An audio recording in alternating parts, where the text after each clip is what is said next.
Hello SPS Astrology lovers, this is Shankar Pratap Singh and you are watching SPS Astrology।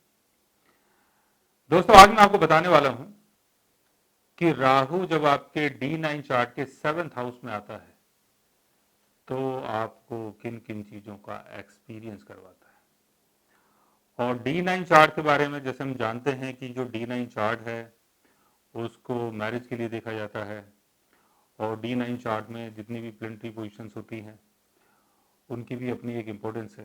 Because लगन chart moon chart में अगर कोई planet अपने एग्जिल्टेशन में है लेकिन D9 चार्ट में अगर वो अपने डेबिलिटेशन में है तो उसका कोई फ़ायदा नहीं है।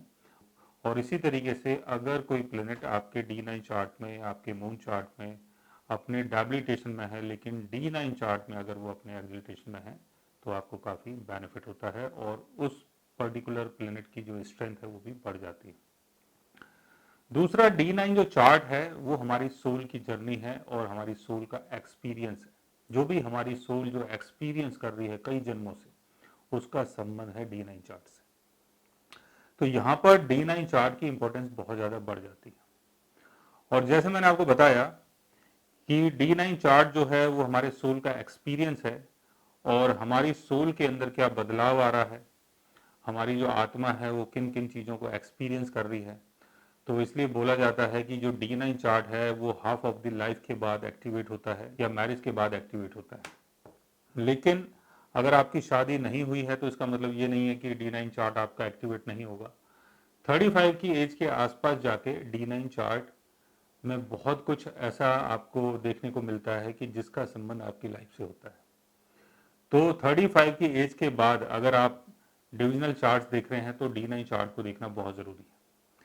बिकॉज D9 चार्ट में जो प्लेनेटरी पोजिशंस होती हैं उनका असर 35 की एज के बाद आपको देखने को मिलता है कि आपकी लाइफ में कौन सा बदलाव हुआ है और क्या बदल रहा है। तो इसी तरीके से राहु अगर 7th हाउस में आता है तो राहु का संबंध है आपकी डिजायर से, आपके एम्बिशन से। जो भी जीवन का आपका गोल है, जो भी आप आगे करना चाहते हैं, बनना चाहते हैं, वो राहु है। दूसरी तरफ केतु जो है वो हमारा इनिशियल लाइफ एक्सपीरियंस है। केतु की प्लेसमेंट जहां पर होती है उन चीज़ों को हम शुरुआती जीवन में एक्सपीरियंस करते हैं लेकिन बाद में हम राहु की तरफ बढ़ जाते हैं। 7th हाउस का संबंध पार्टनरशिप से है, डीलिंग से है, ट्रेड से है, इंटरनेशनल ट्रेड से है और जो भी आप नेगोशिएशन करते हैं उसका संबंध भी 7th हाउस से है। तो जैसे मैंने बताया कि हमारी जो लाइफ है वो केतु से स्टार्ट होती है और बाद में हम राहु को एक्सपीरियंस करते हैं। तो अगर आपका राहु यहाँ पर प्लेस्ड होगा D9 चार्ट के 7th हाउस में, यहाँ पर राशि कोई भी हो सकती है, 1 से लेके 12 तक कोई भी राशि यहाँ पर हो सकती है। राहु की प्लेसमेंट अगर यहाँ पर है तो ये आपका 7th हाउस है और केतु आपका यहाँ पर होगा। तो शुरुआती जीवन में आप केतु की चीज़ों को एक्सपीरियंस करेंगे, बाद में आप 7th हाउस की चीज़ों को यानी राहु की चीज़ों को एक्सपीरियंस करना शुरू कर देंगे। तो इसमें बदलाव क्या होगा? इसमें बदलाव ये हो सकता है कि जैसे किसी के साथ आपकी पार्टनरशिप हुई, मैरिज हुई और जो आपका लाइफ पार्टनर है वो आपको 7th हाउस से संबंधित चीज़ों के लिए पुश कर रहा है, यानी वो आपको ये बोलता है कि आपको बिजनेस करना चाहिए, आपको लोगों से डील करनी चाहिए, लोगों से बात करनी चाहिए, लोगों से मिल के चलना चाहिए। और ये भी हो सकता है कि आपका पार्टनर ये आपको बोले कि आपको लोगों से डील करनी नहीं आती, आप लोगों से डील नहीं कर सकते हैं, आप कोई बिजनेस नहीं कर सकते हैं, आप बाहर जाके कोई काम नहीं कर सकते हैं। तो आपको लगेगा कि मैं काम क्यों नहीं कर सकता हूँ, मैं काम कर सकता हूँ। तो उसके बाद आपकी लाइफ में बहुत बड़ा चेंज आता है। लेकिन जो शुरुआती जीवन है वो केतु से स्टार्ट होता है। तो शुरुआती जीवन में आप सारा फोकस अपने ऊपर करते हैं, यानी जो भी आपको करना है आप किसी की सपोर्ट लेना पसंद नहीं करेंगे, आप खुद करना शुरू करेंगे। लेकिन बाद में जो उसका जो रिजल्ट मिलता है वो आपके अकॉर्डिंग नहीं मिलता है। ये भी हो सकता है कि रिजल्ट आपको अच्छा मिल रहा हो लेकिन आपको रिजल्ट पसंद नहीं आ रहा है, आप उससे सेटिस्फाई नहीं हो रहे, आपको लग रहा है कि कुछ नहीं है।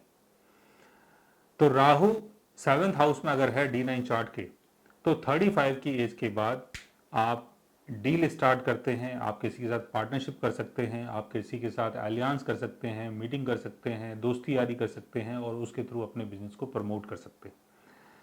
तो 35 की एज के बाद जो पब्लिक डीलिंग है वो आपकी अच्छी हो सकती है और उससे बेनिफिट भी हो सकता है। लेकिन उसके लिए D9 चार्ट के 7th हाउस के लॉर्ड की प्लेसमेंट भी अच्छा होना बहुत ज़रूरी है।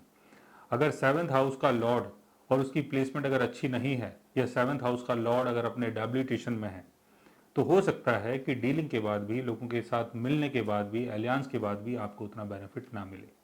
लेकिन 7th हाउस का लॉर्ड अगर अपने एक्सिलरेशन में है, अपने ओन साइन में है, और अगर वो राहु को सपोर्ट कर देता है, तो 35 की एज के बाद आपकी मैरिज, आपकी पार्टनरशिप, इन सब चीज़ों में आपको काफ़ी गेन होता है। सो गाइस, आज मैंने आपको बताया राहु के बारे में कि D9 चार्ट में राहु अगर आपके 7th हाउस में होता है तो उसके कारण आप किन किन चीज़ों को एक्सपीरियंस करते हैं। अगर आप भी जानना चाहते हैं किसी ऐसी चीज़ के बारे में, तो उसके लिए आप हमारे चैनल को सब्सक्राइब कर सकते हैं।